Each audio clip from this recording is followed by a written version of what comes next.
Before we go for the term signal arc,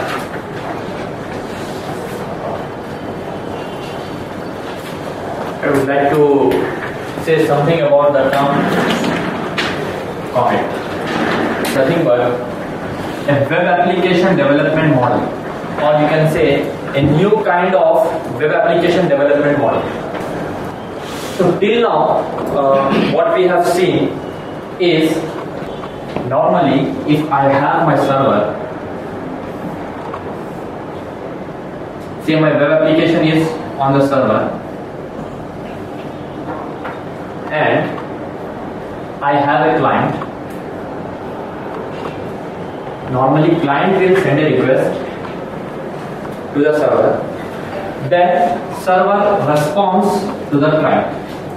This is our normal web application development model that we have been working on. Request response model. The comet model is something where, say I have a number of clients connected to my server.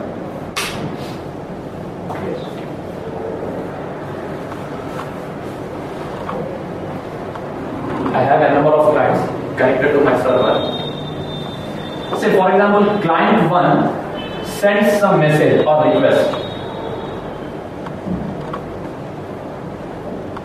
Now, the server will send the response or the message not only to this client 1, but also to all the clients which are in connection who haven't sent any kind of request. Kind of broadcasting the message. Message will be passed to this. The best example for this is your chat application. And initially it was launched, or this concept was implemented. Very famous website called as Migos. You might have heard about it. It has integrated all the chat applications or all the clients like your Yahoo, Messenger, MSN, and many more things. So that is nothing but the concept of comet. Now, in other words, we have been hearing that your HTTP, Hypertext Transfer Protocol, is stateless. With the help of Comet, we will make it as stateful. That means your client will be in connection with the server always, and it will be expecting some response from the server. Whenever it gets the response, it will update it to the client. The best example I can give is, we have our live cricket scoreboard. What we see is that cricket scoreboard gets updated frequently. Then we will have a page reload. So to avoid that, we can go for this kind of model where you need not to reload the page. Reloading the page is something that page is again making a request to the server to get the updates.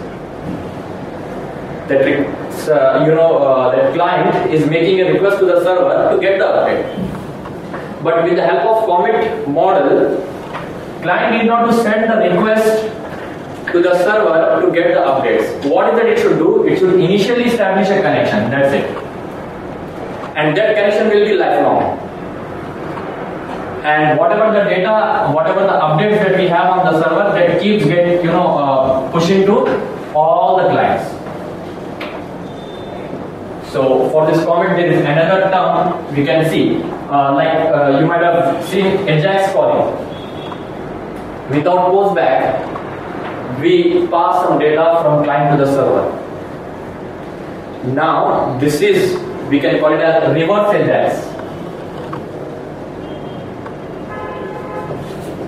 That is nothing but server is passing data to the clients without postback. Clients are not performing any kind of postback.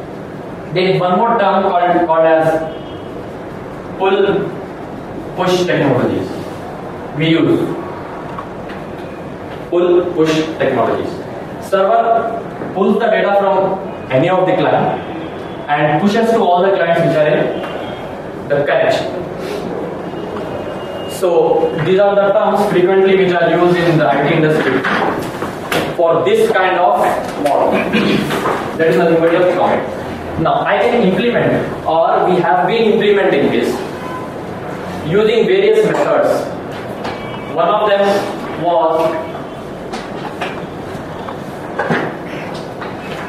forever frame.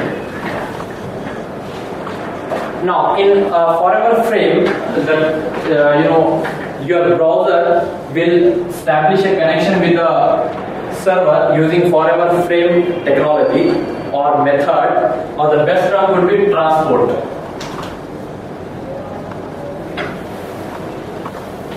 The transport mechanism is forever frame. In this, what is that it will do? Server will send stream of iframe tags. That is nothing but some script tags, whatever it may be.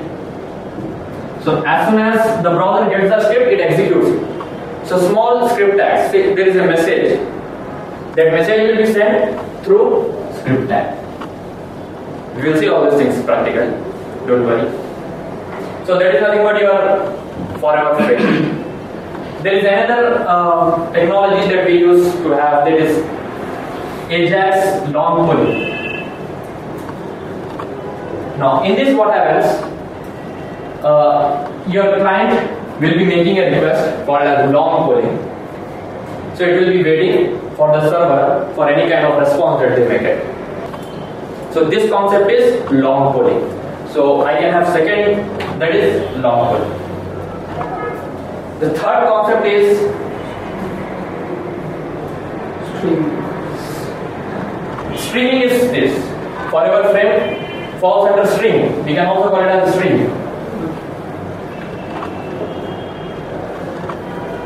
Another is server send events. So server will be sending some kinds of events to all the clients. That is nothing but text/event. So the type would be text/event in this. So that is your third thing. And the fourth is very famous, that is WebSockets.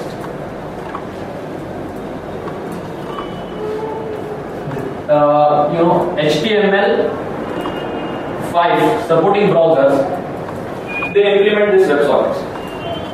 So if you want to work with WebSocket, your browser should support HTML5. So best combination would be IE10. Now these are the various transport types. SignalR is built upon all these types. SignalR implements Comet model using any one of these technologies. So you need not to worry about all these types of transport. Now what SignalR will do, whenever making the connection, it will check the capability of the browser. Depending upon the capability, it will make forever connection, using forever frame type transport, or it may make Ajax long pulling, or it may make server send events, or it may go for WebSockets if it is IE10. So we need not to worry about all this. And we also have option with us, that is what, we can force a connection to use certain transport. Whether it could be a forever frames, Ajax, server send events, or WebSockets. So these are the four transport types. So what is that we have? We have a server. So in our SignalR, we call this server as hub. Say my hub. And all the clients should be in connection with the hub. All the clients should be in connection with the hub. So my hub is nothing but, it is a class which is derived from the predefined class called as hub.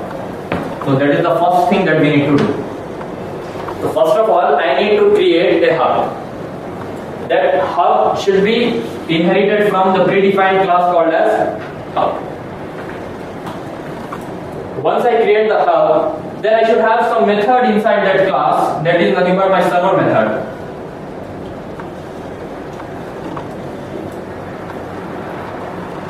My hub is ready and say I have some server. Next, from the client side, I need to connect to the hub. So before I start my interaction, I should go for connecting with the hub. All these things we will see. So that is the third step, you can say. My second step is creating server method, and third step is creating connection with the hub. Or first of all, I can create the connection with the hub, then I can write the server method, whatever it is. So once I create the connection with the hub, I need to create the object of class myHub from the client side. So normally, this is the server method, and how can I create that object here? So we have the concept of proxy classes. So your SignalR will generate a proxy class for that, which normally follows camel cases. If your class name is myHub, then the proxy class at the client side will be myHub, small m. Or you can give some name so that will be used at the client side, using some attributes to the class. So I need to create the object of this class, myHub, at the client side. That is my fourth step. And the fifth step is I need to call server method. Fifth step will be I'll be calling the server method. So client will call the server method. Now till here it is simple. Till here it is common, right? Normally what we do, we create the object of a proxy class in our web services as well. Then we call that server method. Even using Ajax, we do the same thing. But the magic of your SignalR lies here. In your server method, you can make a callback to the client method. So on the client, I can have one method. Say that is sixth step, my client method. If I have a client method, that is nothing but a JavaScript function that I write. Client method is nothing but JavaScript function that I write. So if I have a function at client method, so that will be available everywhere, in every client, right?